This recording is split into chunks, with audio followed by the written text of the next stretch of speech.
ಪ್ರಭು, ನಾನು ನಿಜವಾಗಿಯೂ ಸಂತೋಷದ ವಾರ್ತೆಯನ್ನೇ ತಂದಿದ್ದೇನೆ. ಹೌದೇ? ಹಾಗಾದರೆ ನನ್ನ ವೀರಪುತ್ರ ಮೇಘನಾದ ರಾಮನನ್ನು ಜಯಿಸಿದನೆ, ಅವನನ್ನು ಸಂಹಾರ ಮಾಡಿದನೆ? ಇಲ್ಲ ಪ್ರಭು, ರಾಮನಿಗೆ ಅಂತ ಯಾವ ಪ್ರಸಂಗವೂ ಬರಲಿಲ್ಲ.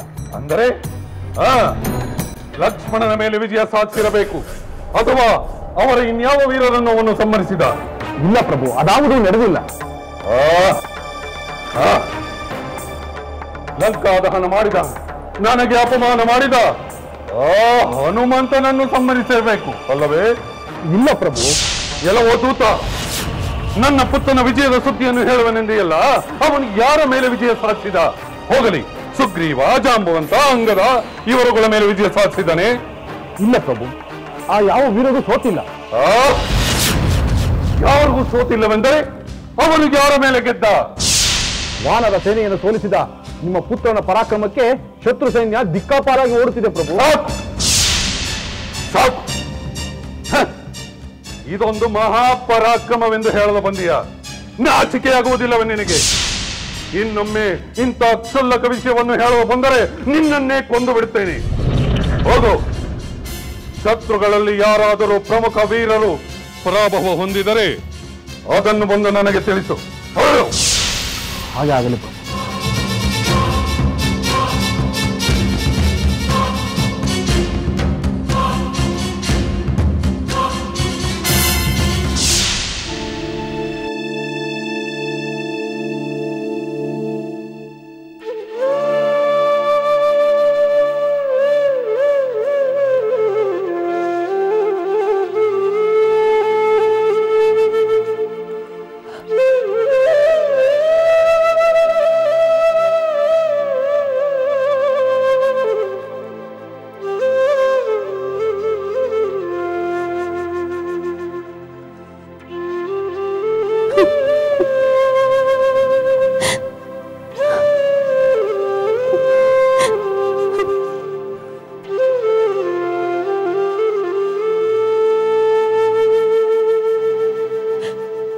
ಸುಲೋಚನಾ, ನೀನು ಕಣ್ಣೀರು ಹಾಕುತ್ತಿರುವೆ ಎಂದು ನನಗೆ ಗೊತ್ತಿತ್ತು.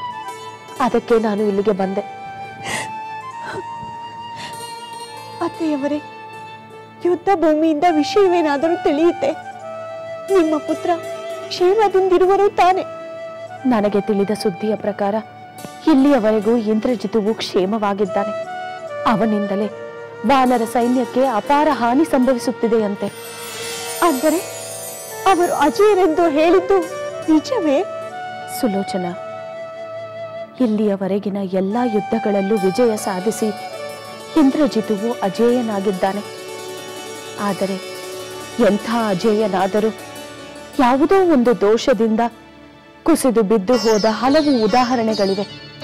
ಹಿರಣ್ಯಕಶ್ಯಪು, ಹಿರಣ್ಯಾಕ್ಷ ಕೂಡ ಎಷ್ಟೋ ವರಗಳನ್ನು ಪಡೆದಿದ್ದರಲ್ಲವೇ? ಯಾವ ದೇವರು ಎಂಥ ವರವು ಕೊಟ್ಟರು ವಿಧಿ ಸಂಕಲ್ಪದ ಮುಂದೆ ಎಲ್ಲರೂ ಸೋಲಲೇಬೇಕು. ಅಷ್ಟೇ ಅಲ್ಲ ಸುಲೋಚನಾ, ಅಧರ್ಮ ಅಹಂಕಾರಗಳು ವಿನಾಶಕ್ಕೆ ದಾರಿ ಮಾಡುತ್ತವೆ. ನಿಷ್ಕಾರಣವಾಗಿ ಸಜ್ಜನರನ್ನು ಹಿಂಸಿಸುವವರಿಗೆ ಶುಭವಾಗುವುದು ಹೇಗೆ ಸಾಧ್ಯ? ಧರ್ಮದ ಶಾಪವೇ ಅವರನ್ನು ಕಾಡುತ್ತದೆ. ಅತ್ತೆಯವರೇ, ನನ್ನ ಪತಿಯು ಅಂತ ಶಾಪಗ್ರಸ್ತರಾಗಿರುವರೆ. ಅದರ ನಿವಾರಣೆಗಾಗಿ ನಾನು ನನ್ನ ಪ್ರಾಣವನ್ನು ಬೇಕಾದರೂ ಕೊಡುತ್ತೇನೆ. ಇಲ್ಲ ಮಗಳೇ, ಅದು ಸಾಧ್ಯವಿಲ್ಲ. ನಿನ್ನ ಪ್ರಾಣಾರ್ಪಣೆಯಿಂದ ಪಾಪ ಪರಿಹಾರವಾಗುವುದಿಲ್ಲ. ಅತ್ತೆಯವರೇ, ನನ್ನ ಪತಿಯು ಮಾಡಿರುವಂತ ಪಾಪ ಕಾರ್ಯವಾದರೂ ಏನು? ಸುಲೋಚನಾ, ನಿಮ್ಮ ಮಾವನವರು ತಮ್ಮ ದುಡುಕು ವರ್ತನೆಯಿಂದ ಹಲವು ಶಾಪಗಳನ್ನು ಪಡೆದಿದ್ದಾರೆ. ಆದರೆ ಅವೆಲ್ಲಕ್ಕಿಂತ ಹೆಚ್ಚಾಗಿ ಮಹಾಪತಿವ್ರತೆಯಾದ ಆ ಸೀತೆಯನ್ನು ಅಪಹರಿಸಿ ತಂದು ಅಶೋಕವನದಲ್ಲಿಟ್ಟಿರುವುದು ಮಹಾಪಾಪವಲ್ಲವೇ? ಅದಕ್ಕಿಂತ ಮಿಗಿಲಾದ ದೋಷ ಬೇರೆ ಏನಿದೆ? ಅವರ ದೋಷ ನನ್ನ ಪತಿಯನ್ನು ಕಾಡುತ್ತಿದೆಯೇ? ತಂದೆಗೆ ಬೆಂಬಲವಾಗಿ ನಿಂತ ಮೇಲೆ ಮಗನೂ ಆ ಪಾಪಗಳಿಗೆ ಭಾಗಿಯಾದಂತಲ್ಲವೇ? ಈಗ ನಮ್ಮ ಕರ್ತವ್ಯವೇನು ಅತ್ತೇವರೇ? ಸುಲೋಚನಾ, ನಾನು ಮೊದಲೇ ಹೇಳಿದಂತೆ ಪರಮೇಶ್ವರನಿಗೆ ಶರಣಾಗಿ ಪ್ರಾರ್ಥಿಸುವುದಷ್ಟೇ ನಮ್ಮ ಕರ್ತವ್ಯ. ನಾನು ಅದನ್ನೇ ಮಾಡುತ್ತಿದ್ದೇನೆ. ದೇವದೇವಿಯರಲ್ಲಿ ಪ್ರಾರ್ಥಿಸಿ ನಮ್ಮನ್ನು ಕಾಪಾಡು ಎಂದು ಬೇಡಿಕೊಳ್ಳಬೇಕಷ್ಟೆ. ಅತ್ತೆಯವರೇ, ನಾನು ದೇವಿಯ ಮಂದಿರಕ್ಕೆ ಹೋಗಿ ಪ್ರಾರ್ಥಿಸಿ ಬರುತ್ತೇನೆ. ಹಾಗೆ ಮಾಡು ಮಗಳೇ. ನಿನ್ನ ಪ್ರಾರ್ಥನೆಯಿಂದ ನಿನ್ನ ಪತಿ ಸುಕ್ಷೇಮವಾಗಿ ಹಿಂದಿರುಗಿ ಬರಲಿ.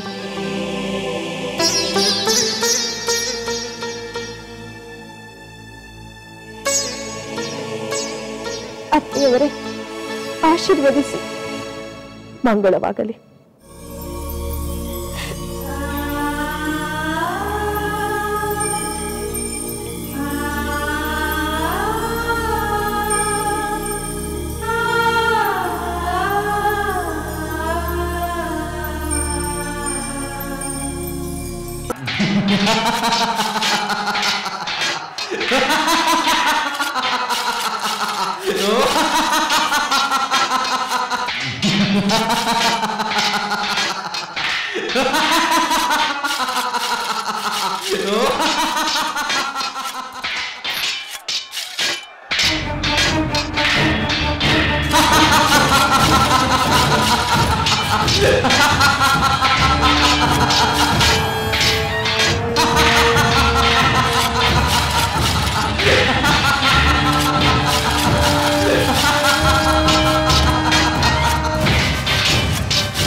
ಮತ್ತೊಮ್ಮೆ ಸೀತೆಯನ್ನು ನೋಡಬೇಕೆಂದೆನಿಸಿದೆ.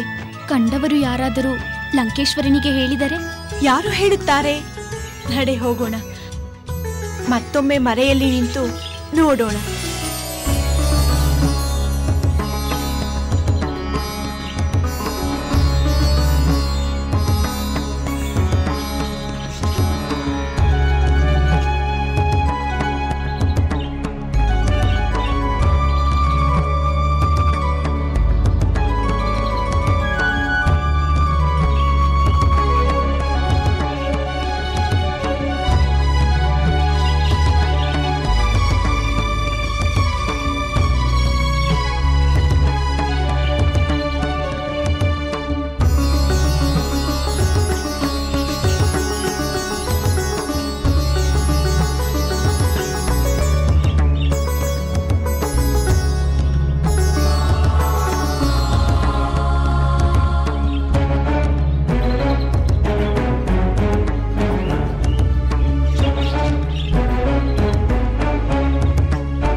ಸೀತೆಯ ದುಃಖವನ್ನು ನಿವಾರಿಸುವ ಶಕ್ತಿ ನಮಗಿಲ್ಲ. ಸೀತೆಗೆ ಸಂಕಟ ಉಂಟು ಮಾಡಿದ ಕಾರಣದಿಂದಲೇ ಈ ಯುದ್ಧ ನಡೆಯುತ್ತಿದೆ. ಅದರ ಪರಿಣಾಮವಾಗಿ ಲಂಕೆಯ ಎಷ್ಟೋ ಜನ ತಾಯಂದಿರು, ಪತ್ನಿಯರು ಅದೇ ಬಗೆಯ ಸಂಕಟವನ್ನು ಅನುಭವಿಸುವ ಸ್ಥಿತಿ ಉಂಟಾಗಬಹುದೆಂದು ಭಯವಾಗುತ್ತಿದೆ. ಯುವರಾಣಿ, ರಣರಂಗದಲ್ಲಿ ನಿಮ್ಮ ಪತಿಗೂ ಇವಳ ಪತಿಗೂ ಯುದ್ಧ ನಡೆಯುತ್ತಿರುವಾಗ ನೀವು ಸೀತೆಯನ್ನು ಕಾಣುವುದು ಸರಿಯೇ? ಬರೀ ಕಾಣುವುದರಿಂದ ಯಾವ ಅನಾಹುತವೂ ನಡೆಯುವುದಿಲ್ಲ ಸಖಿ. ನೋಡು, ಅವಳನ್ನು ಎಷ್ಟು ಸಂಕಟದಿಂದ ಕುಳಿತಿದ್ದಾಳೆ. ಅವಳ ಅಪೂರ್ವ ಸೌಂದರ್ಯ ಮೋಡ ಮುಸುಕಿದ ಸೂರ್ಯಕಾಂತಿಯಂತೆ ಮಂಕಾಗಿದೆ.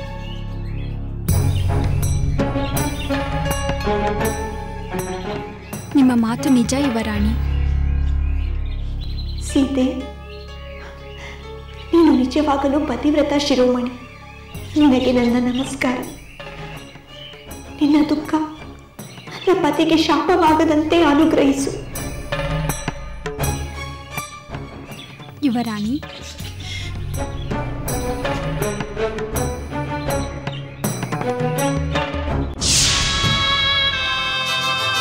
ಯುವರಾಣಿ, ನಿಮ್ಮ ವರ್ತನೆ ವಿಚಿತ್ರವಾಗಿದೆ. ಅಂದಿನಂತೆ ಇಂದೂ ಕೂಡ ನೀವು ಸೀತೆಯನ್ನು ಸುಮ್ಮನೆ ನೋಡಿ ಬಂದಿರಿ, ಅವಳ ಜೊತೆ ಮಾತನಾಡಲಿಲ್ಲ. ಏನು ಮಾತಾಡಲಿ? ಹೀಗೆ ಮಾತಾಡಲಿ? ಯಾವ ಮುಖವಿಟ್ಟುಕೊಂಡು ಅವಳ ಎದುರಿಗೆ ಹೋಗಲಿ? ಅವಳ ದುಃಖದ ನಿಟ್ಟುಸಿರು ನನ್ನ ಪತಿಯನ್ನು ಸುಡುತ್ತಿದ್ದರೆ ಸಾಕು. ನಡೆ ಹೋಗೋಣ.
ಜಟೆ, ನಾವು ಮೊದಲೇ ನಿರೀಕ್ಷಿಸಿದಂತೆ ಆ ರಾವಣ ಯುದ್ಧ ಭೂಮಿಗೆ ಹೋಗಲಿಲ್ಲವೇ? ಇಲ್ಲ ಸೀತೆ, ರಾವಣ ಹೋಗಲಿಲ್ಲ. ತನ್ನಲ್ಲಿ ಇನ್ನೂ ಉಳಿದಿರುವ ವೀರರು ರಾಮ ಲಕ್ಷ್ಮಣರ ಬಾಣಗಳಿಗೆ ಆಹುತಿಯಾಗದ ಹೊರತು ರಾವಣ ರಣರಂಗಕ್ಕೆ ಹೋಗುವುದಿಲ್ಲವೆಂದು ಕಾಣುತ್ತದೆ. ಹೇಳಿ, ಪರಮ ಹೇಳಿ, ತಾನು ಮಾಡಿದ ಪಾಪ ಕಾರ್ಯಕ್ಕೆ ತಾನೇ ಪರಾಕ್ರಮದಿಂದ ಹೋರಾಡದೆ ತನ್ನ ಬಂಧು ಬಾಂಧವರು ಆಪ್ತರನ್ನೆಲ್ಲ ಬಲಿ ಕೊಡುತ್ತಿದ್ದಾನೆ. ಧರ್ಮದ ದಾರಿಯಲ್ಲಿ ನಡೆಯುವುದನ್ನು ಅರಿಯದ ಅವನಿಗೆ ಅಂಥ ಔದಾರ್ಯ ಎಲ್ಲಿಂದ ಬರುವುದು ಸೀತೆ? ತನ್ನ ಹಿತಕ್ಕಾಗಿ ಎಲ್ಲರನ್ನು ಬಲಿ ಕೊಡುವುದು ಅವನ ಗುರಿಯಾಗಿದೆ. ಒಂದೇ ಒಂದು ಸಲ ನನ್ನ ಸ್ವಾಮಿಗೆ ಎದುರಾದರೂ ಅವನು ಪಾರಾಗಿ ಬಿಟ್ಟ. ಹೌದು ಸೀತೆ, ಆಗಲೂ ಅವನು ನರವಾನರರ ಶೌರ್ಯ ಎಷ್ಟಿದ್ದೀತೆಂಬ ಉಪೇಕ್ಷೆಯಿಂದಲೇ ಯುದ್ಧ ಆರಂಭಿಸಿದ. ಕ್ಷಣ ಮಾತ್ರದಲ್ಲಿ ರಾಮ ಲಕ್ಷ್ಮಣರ ಸಮೇತ ವಾನರ ಸೈನ್ಯವನ್ನು ನಾಶ ಮಾಡಿಬಿಡುತ್ತೇನೆಂಬ ಅಹಂಕಾರದಲ್ಲಿದ್ದ. ಆದರೆ ಅವನ ಆ ಎಣೆಯಿಲ್ಲದ ಅಹಂಕಾರ ಕುಸಿದು ಹೋಗಲು ಬಹಳ ಸಮಯ ಬೇಕಾಗಲಿಲ್ಲ. ಬಹಳ ಬೇಗನೆ ರಾಮನ ಪೆಟ್ಟಿನಿಂದ ಅವನು ತತ್ತರಿಸಿ ಹೋದ. ಅವನ ಮುಂದೆ ತನ್ನ ಪರಾಕ್ರಮ ನಡೆಯುವುದಿಲ್ಲವೆಂಬ ಸತ್ಯ ಗೋಚರವಾಯಿತು.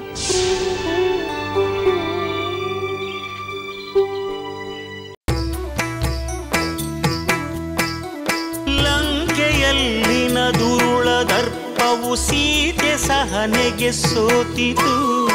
ಅಂಕೆ ಇರದ ಅಸುರ ಕುಲವು ರಾಮ ಬಾಣಕ್ಕೆ ಅಡಗಿತು. ದೂರವಿರಲಿ ಸನಿಹವಿರಲಿ ರಾಮ ಹೃದಯ ನಿವಾಸಿನಿ. ಯುಗವು ಯುಗವು ಸಾಗಲಿ ಅಕಳಂಕ ಪ್ರೇಮ ಪ್ರಬೋಧಿನಿ. ಅಮರ ಗಾಧೆ ಧರಣಿ ಜಾತೆ ಸಾಧ್ವೆ ಸೀತೆ ಸುಚರಿತೆ. ಸಹನ ಶಕ್ತಿ ಪತಿಯ ಭಕ್ತಿ ಲೋಕಮಾನ್ಯ ವಂದಿತೆ.